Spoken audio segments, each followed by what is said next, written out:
जी money health show में मैं मीनाक्षी आप सभी का बहुत बहुत स्वागत करती हूँ। सेहत से जुड़ी जानकारियों के लिए आप हमारे YouTube चैनल को लाइक शेयर सब्सक्राइब जरूर कीजिए। So do hit the bell icon.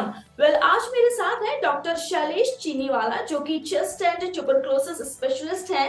40 साल का इनको एक्सपीरियंस है और एज अ डायरेक्टर ये चीनीवाला हॉस्पिटल में प्रैक्टिस कर रहे हैं जो कि पालघर और चिंचड़ी में लोकेटेड है। So, hello doctor, welcome to our show.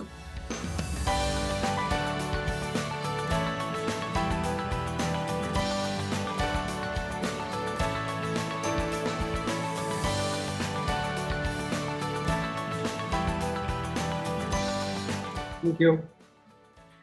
Doctor, सबसे पहले आज हम बात करने वाले हैं एक ऐसी बीमारी की जो बहुत आम है और बहुत सारे लोग इससे ग्रसित हो जाते हैं। मैं बात कर रही हूँ ट्यूबरक्लोसिस की, जिसे हम टीबी भी कहते हैं। सो डॉक्टर, सबसे पहले टीबी क्या है और इसके सिम्टम्स अगर मैं कहूँ तो वो कैसे दिखाई देते हैं? ज्यादा करके टीबी छाती में होता है, लंग्स में होता है। तो उसके सिम्टम्स में खांसी, बुखार। उसका बुखार स्पेशली सिर्फ शाम के टाइम पे ज्यादा रहता है और लो ग्रेड का रहता है। खांसी में कफ बहुत निकलता है और कभी कभी उसमें खून भी आता है। यानी 2 या 3 हफ्ते से लंबी अगर खांसी चलती है तो उसका डाउट पहले आ जाता है।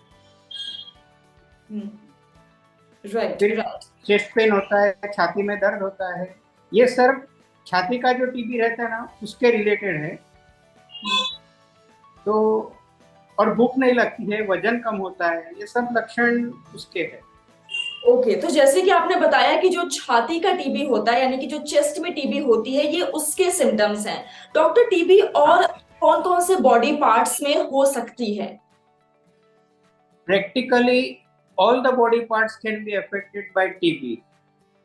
पेट में भी हो सकता है, स्किन में हो सकता है, ब्रेन में हो सकता है, किडनी में हो सकता है। कहीं भी आप बॉडी का कोई भी पार्ट हो वहाँ टीबी हो सकता है, लेकिन उसके सिम्टम्स अलग अलग रहते हैं। Okay okay. And doctor, TB होती क्यों है? इसका अगर मैं कॉज के बारे में आपसे पूछूं तो आप क्या कहेंगे? इसका एक स्पेशल टाइप का बैक्टीरिया रहता है। बैक्टीरिया अभी हम जम्स जो बोलते हैं, हम्म। वो जम्स, टीबी जम्स से होता है। और वो हमेशा जो हमें जो सर्दी खांसी वगैरह होती है उसमें हम नॉर्मली वायरस बोलते हैं या फिर न्यूमोनिया बोलते हैं, वो बैक्टीरिया से होता है। तो टीबी के बैक्टीरिया थोड़े अलग से रहते हैं और स्लोली स्लोली वो बॉडी में इन्फेक्ट करते हैं और फिर धीरे धीरे धीरे उसका जाल बढ़ते जाता है। ओके। एंड डॉक्टर, क्या ये एक इन्फेक्शियस डिसीज है? अगर हाँ तो ये कैसे फैल सकती है? यानी कि अगर सपोज मैं किसी ऐसे बंदे के कांटेक्ट में आऊं जो जिसको ऑलरेडी टीबी है, तो क्या मुझे भी हो सकती है? अभी इसमें ऐसा है कि फैलने का कारण जब छाती का टीबी रहता है, खांसी का रहता है, तो जो जिसको हुआ है वो अगर थूकता है तो उसके थूक में वो जर्म्स जाते हैं। इतना तक कि उसका डायग्नोसिस की थूकी में जर्म्स के कारण जल्दी डायग्नोसिस होता है। तो वो अगर प्रोटेक्शन नहीं लेता है और वो थूकी में जो जर्म्स है वो किसी का ना किसी की कॉन्टेक्ट से, अभी हाथ लग गया या अपना कुछ साथ में खाना खाते हैं तो वहीं कहीं पे खांसते टाइम पे रूमाल रखा और रूमाल किसी के हाथ में गया, वो इससे कांटेक्ट से वो स्प्रेड होता है। जो छाती का टीबी रहता है वो दूसरे टीबी दूसरे को इतने सहलाई से आराम से स्प्रेड नहीं होते। और दूसरी बात यह है कि जिसको अगर सब जो एक को ऑलरेडी हो गया फिर दूसरे को जर्म्स जाते हैं उसके बॉडी में, फिर भी उसका बॉडी रेजिस्टेंस अच्छा है तो उसको नहीं होगा। उसका बॉडी रेजिस्टेंस डाउन है यानी कि हीमोग्लोबिन कम है, अल्कोहल लेता है, तो फिर उसको होने का चांसेस बढ़ जाता है। Okay okay. एंड डॉक्टर, क्या ऐसा भी है कि कोई एज ग्रुप है जिसमें टीबी ज्यादा होती है, या फिर जिन लोगों में इम्यूनिटी कम पाई जाती है, या बच्चों में क्या उनको टीबी होने के चांसेस बढ़ जाते हैं? बच्चों के नॉर्मली क्या रहता है कि बच्चे थोड़े तो भी अंडर न्यूट्रिशियस रहते हैं तो उनको होने का चांसेस ज्यादा रहता है। और बाकी कोई भी एज में वो हो सकता है। नॉर्मली 70-80 के बाद इतने पेशेंट नहीं देखने को मिलते हैं, लेकिन बाकी तो मिडिल एज में तो किसी न किसी को भी हो सकता है। बेसिकली इम्यूनिटी कम होना वो बीमारी के लिए जरूरी है। जिसका भी इम्यूनिटी कम रहता है वो जल्दी पकड़ता है। राइट कई बार मैंने ये भी देखा है कि जिन लोगों को टीबी हो जाती है कई बार उनका खाना खाने का मन नहीं करता। सो क्या ऐसा भी कुछ है कि पेशेंट अचानक से खाना खाने में इंटरेस्ट लूज कर देता है? इंटरेस्ट लूज होने का वो अलग है, उसको खाने का मन ही नहीं होता है।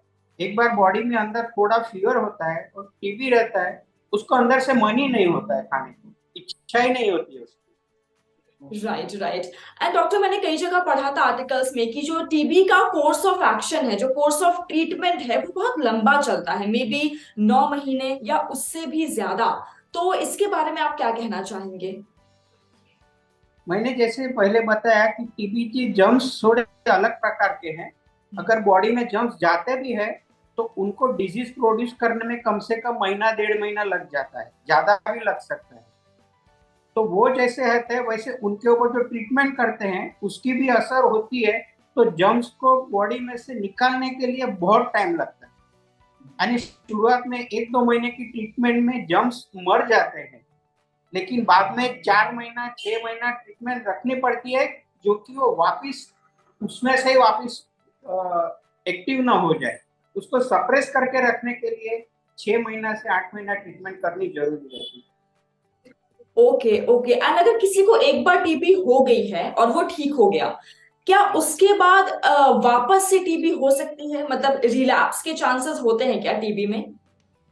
हाँ, रिलैप्स केसेस होते हैं और उसका मेन कारण है उसका बॉडी रेजिस्टेंस डाउन होता है। तो दूसरी बात है कि 1 महीने 2 महीने की ट्रीटमेंट होती है, पेशेंट को लगता है कि मैं अभी अच्छा हो गया।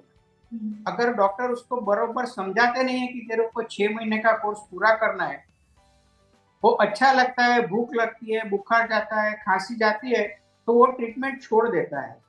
वो ट्रीटमेंट छोड़ देता है तो उसको वापस होने का चांसेस 100% है। ओके ओके बस डॉक्टर मेरा आखिरी सवाल आपसे यही होगा कि कोई एक बेसिक टिप, प्रिवेंटिव टिप जो आप देना चाहेंगे हम सबको, हमारे व्यूअर्स को भी, कि किस तरह से अपना हम ख्याल रखें और टीबी से बच सके।